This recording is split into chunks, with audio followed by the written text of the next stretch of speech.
Assalamualaikum warahmatullahi wabarakatuh. Selamat pagi, siang, sore, dan juga malam Pak Abai. Kami dari kelompok 4 akan mempresentasikan terkait diskusi jurnal kami yang berjudul Human Bias. Baik, yang pertama, why understanding human bias matter. Jadi, yang pertama itu karena membentuk prioritas dan hasil konservasi. Jadi dari jurnal yang kita bahas itu tuh terlihat bahwa penelitian dan dana konservasi itu berat sebelah. Jadi hasil perlindungannya itu tidak merata. Lalu yang kedua itu ada spesies karismatik yang dominasi. Jadi di jurnal itu menyebutkan lebih dari 80% dana global itu justru masuk ke vertebrata, di mana panda, harimau, gajah itu lebih banyak dapat perhatian. Ketiga, itu ada spesies yang terabaikan, kayak serangga, amfibi, fungi, itu jarang diteliti, padahal mereka itu krusial untuk ekosistem. Lalu yang keempat, itu ada dampak bias yang nggak kita sadari. Jadi di jurnal itu tuh bilang kalau bias taksonomi itu bisa bikin hilangnya biodiversitas makin parah. Nah, adanya konservasi itu jadi timpang, ekosistem itu melemah, jadi manusia pun juga bisa ikut terdampak. Lalu yang terakhir, itu agar arah konservasi itu jadi lebih adil. Nah, jurnal itu mengatakan perlu pendekatan inklusif agar semua kelompok spesies itu terlindungi. Jadi, kenapa kita harus memahami bias? Itu tuh agar strategi itu bisa lebih seimbang dan juga lebih bisa dengan berbasis sains. Oke, selanjutnya adalah how do these biases affect environmental protection priorities and outcomes.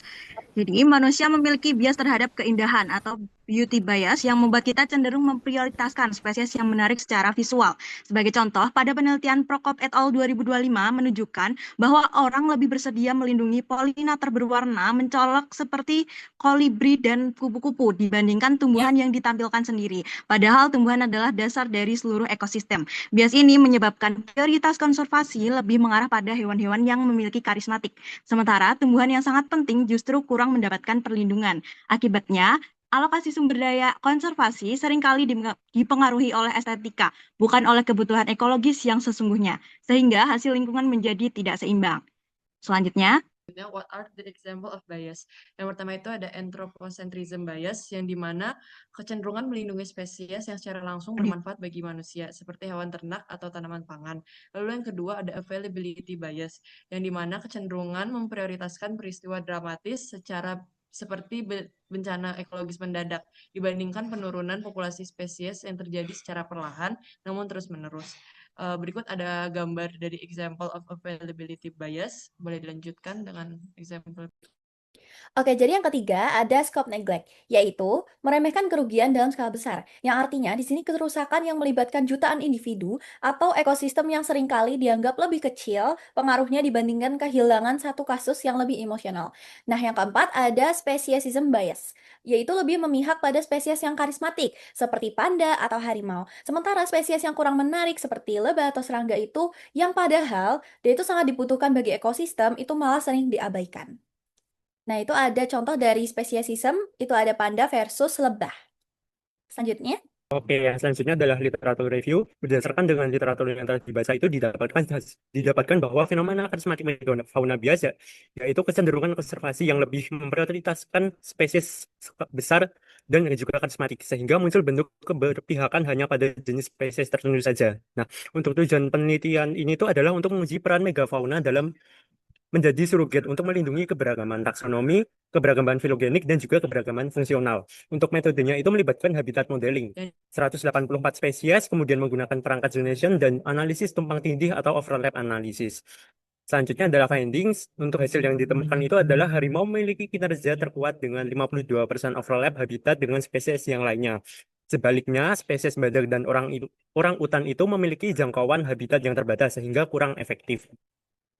Selain itu, berdasarkan hasilnya itu masih terdapat gap sebesar 28% keberagaman taksonomi, 8% keberagaman filogenik, dan juga 18% keberagaman fungsional yang tidak tercover. Menariknya, kombinasi dari keempat megafauna ini itu hanya memiliki sedikit penambahan manfaat dibandingkan dengan uh, menggunakan harimau saja. Untuk akhir dari literatur tersebut itu dapat disimpulkan bahwa ada bias spesies yang kuat megafauna memang bermanfaat untuk meningkatkan public awareness, tetapi dia itu tidak cukup untuk menjamin perlindungan keanekaragaman hayati. Untuk literatur ini tuh memberikan rekomendasi pendekatan data-driven priority serta menggunakan armada fleksib yang kuat, bukan hanya berfokus pada megafauna karismatik saja. Nah, selanjutnya, kalau kita hubungkan sama jurnal yang kita review, itu tuh kelihatan banget kalau ada beberapa bias dalam konservasi. Nah, kalau dalam anthropocentrism bias, itu tuh terlihat kalau spesies karismatik itu tuh dipilih karena daya tarik visualnya, bukan karena indikator value-nya. Terus tuh ada juga ekosistem bias, itu tuh habitat seperti pegunungan dan hutan itu tuh terabaikan. Selanjutnya ada dalam speciesism in conversation, itu tuh sama seperti temuan yang di jurnal, spesies besar dan langka itu tuh sering diprioritaskan dan mengabaikan spesies-spesies kecil lainnya gitu. Selanjutnya ada cultural bias. Di artikel itu tuh bisa dilihat seperti contohnya di Jepang, crane itu dipilih karena satu simbolik sebagai lambang keberuntungan dan burung hantu karena mitologinya. Jadi itu kayak ada pengaruh nilai budaya dalam menentukan prioritas konservasi. Selanjutnya terakhir ada shifting baseline di mana conservation itu tuh dianggap seperti kayak menyelamatkan tiger atau elephants. Itu tuh kayak tapi neglecting atau kayak mengabaikan biodiversity yang lebih luas gitu. Berikut merupakan pembagian penugasan pada tugas kali ini. Dan in conclusions, in the end, conservation is not just a scientific issue. It's also human choice dan pilihan kita seringkali bias. Sounds fair? No. Karena ini menciptakan critical gap. Spesies yang sebenarnya vital for ecosystem sering banget di-overlook, simply because they lack of charisma.